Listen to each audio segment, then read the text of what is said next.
नमस्कार दोस्तों।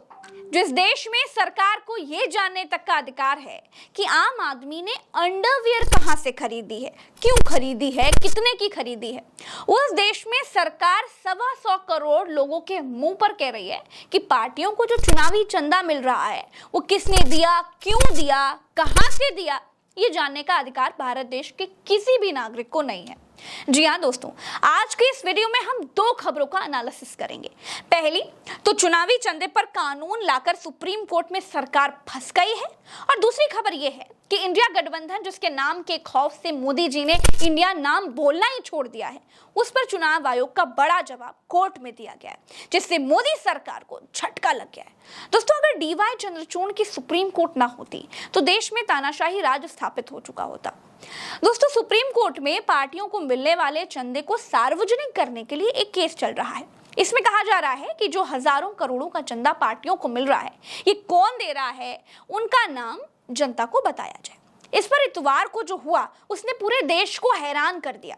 नरेंद्र मोदी जी के सरकारी वकील ने सुप्रीम कोर्ट से कहा कि इलेक्टोरल बॉन्ड के जरिए राजनीतिक पार्टियों को मिलने वाले चंदे का सोर्स जानने का मौलिक अधिकार भारत के नागरिकों को नहीं है। दोस्तों, सरकार ने कोर्ट में कहा है कि इस संविधान में नहीं लिखा है कि पार्टियों को मिलने वाले चंदे के बारे में देश के नागरिकों को बताया जाए।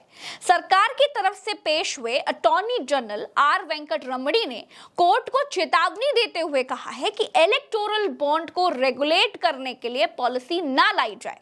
अरे काहे भैया, कौन सरकार के ऊपर हजारों करोड़ लुटा रहा है? कौन ऐसा सेठ है देश में या फिर देश से बाहर जो सरकार बनाने वाली पार्टी को अथाह पैसा दे रहा है?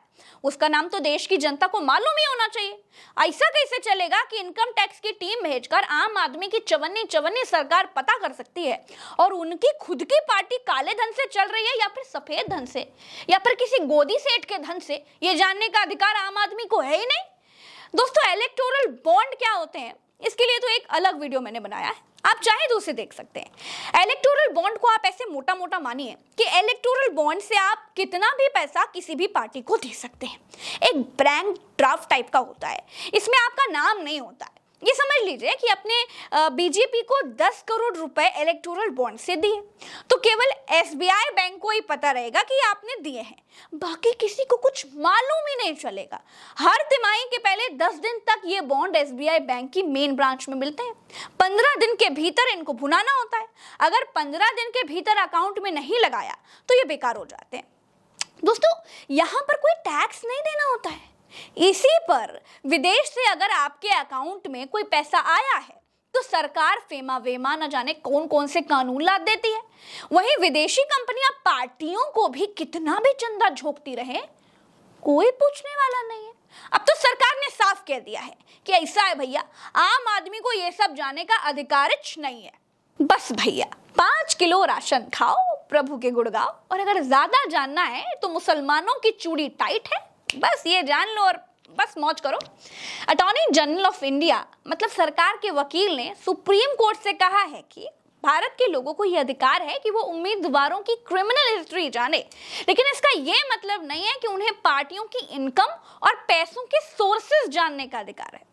दोस्तों, जब अपनी पार्टी को मिलने वाला पैसा चुराने की बात आती है तो देखिए कैसे सरकार सुप्रीम कोर्ट तक में मुकदमा लड़ती है, जबकि सच ये है कि देश का आरबीआई ये कहता है कि इलेक्टोरल बॉन्ड से मनी लॉन्ड्रिंग को बढ़ावा मिलता है, काले धन को बढ़ावा मिलता है।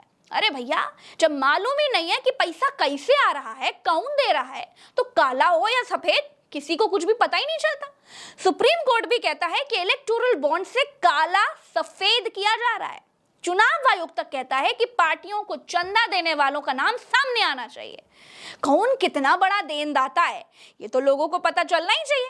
और दोस्तों, मैं तो ये कहती हूँ कि इन पार्टियों के फंड्स पर ना टैक्स लगाना चाहिए, उतना ही टैक्स जितना टैक्स आम आदमी के ऊपर लगता है। पार्टियां कौन सा देश के निर्माण में पैसा खर्च करती हैं, कौन से समाज सेवा करती हैं, इनसे टैक्स लिया जाना चाहिए। दोस्तों, आप जानते रहिए कि पार्टियों को चंदा मिलता है और वो टैक्स फ्री होते हैं। ये पार्टियां एक फूटी कौड़ी भारत सरकार के खजाने में नहीं देती, और सबसे ज्यादा चुनावी चंदा बीजेपी को मिलता है।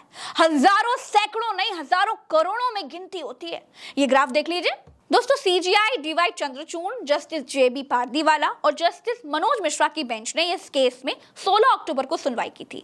तब उन्होंने कहा था कि इस याचिका की अहमियत समझते हुए इस मामले को कम से कम 5 जजों की बेंच के सामने रखा जाना चाहिए। मामले की अगली सुनवाई के लिए 31 अक्टूबर की तारीख तय की गई। साथ ही 5 जजों की संविधान बेंच का गठन भी किया गया। याचिका दाखिल करने वाली संस्था एजीआर यानी एसोसिएशन फॉर डेमोक्रेटिक रिफॉर्म्स, इसकी तरफ से एडवोकेट प्रशांत भूषण ने दलील दी कि इस प्रकार की चुनावी फंडिंग भ्रष्टाचार को बढ़ावा देगी। कुछ कंपनियां उन पार्टियों में अज्ञात तरीकों से फंडिंग करेंगी जिन पार्टियों की सरकार से उन्हें फायदा होता है। चुनावी बॉन्ड के लिए 2017 में बीजेपी फाइनेंशियल बिल लेकर के आई थी और चोरी चोरी चंदा देने और लेने वालों के लिए इस बिल पर बीजेपी ने कहा था कि इससे पारदर्शिता आएगी। ठीक वैसे ही जैसे बीजेपी कहती है कि 100 स्मार्ट सिटी बन चुकी है, आय दोगुनी तो हो चुकी है और हम विश्वगुरु बन चुके हैं। दोस्तों, मैं दावा करती हूं कि अगर आज इसी समय अगर चंदा देने वालों का नाम पता चल जाए ना, तो यह भी पता चल जाएगा कि सरकार एक ही उद्योगपति से इतना प्यार क्यों करती है। दोस्तों, होता यह है कि जो सेठ जिस पार्टी को जितना ज्यादा पैसा देता है, उस पार्टी से बनने वाली सरकार उस सेठ को उतना ज्यादा काम देती है। अगर चंदे के बारे में पता चल जाएगा तो लोग खुलेआम ये कहने लग जाएंगे कि सरकार फला सेठ पर इसलिए मेहरबान है क्योंकि फला सेठ ने चंदा देकर सरकार को खरीद लिया है। भारी बेइज्जती होने लगेगी। इसीलिए चोरी चोरी चंदा लेने के लिए 2017 में एक कानून पारित कर दिया गया था। और हाँ, एक बुरी खबर भी है सरकार के लिए, और वो ये है कि चुनाव आयोग ने साफ कह दिया है कि वो इंडिया नाम से जो गठबंधन बना है उसके नाम पर रोक नहीं लगा सकता है, क्योंकि अपने गठबंधन का नाम कोई भी कुछ भी रख सकता है। गठबंधन का नाम रखना लिखा पढ़ी में नहीं आता है। कोई अपने गठबंधन का नाम बोलचाल की भाषा में कुछ भी रख सकता है। दिल्ली हाई कोर्ट में इंडिया गठबंधन के नाम को हटवाने के लिए एक याचिका दी गई थी, जिसके बाद हाई कोर्ट ने चुनाव आयोग से जवाब मांगा था। चुनाव आयोग ने हाई कोर्ट को साफ बता दिया है कि बॉस, इसमें हम कुछ नहीं कर सकते, इंडिया नाम हम नहीं हटा सकते। दोस्तों, मैं गारंटी देती हूं कि ये दोनों खबरें आपको किसी गोदे मीडिया के चैनल पर नहीं दिखेंगी। इसीलिए सच्चे खबर और सच्चे एनालिसिस के लिए प्रज्ञा के पन्ना को सब्सक्राइब कर लीजिए। और ऐसे हमारे बहुत सारे दर्शक हैं जो वीडियोस तो देखते हैं लेकिन चैनल को सब्सक्राइब नहीं किए हुए हैं, तो फिर भूलिए मत, चैनल को सब्सक्राइब जरूर कीजिए और अगर कर नहीं पा रहे हैं तो किसी से करवा लीजिए। चलते हैं, जय हिंद।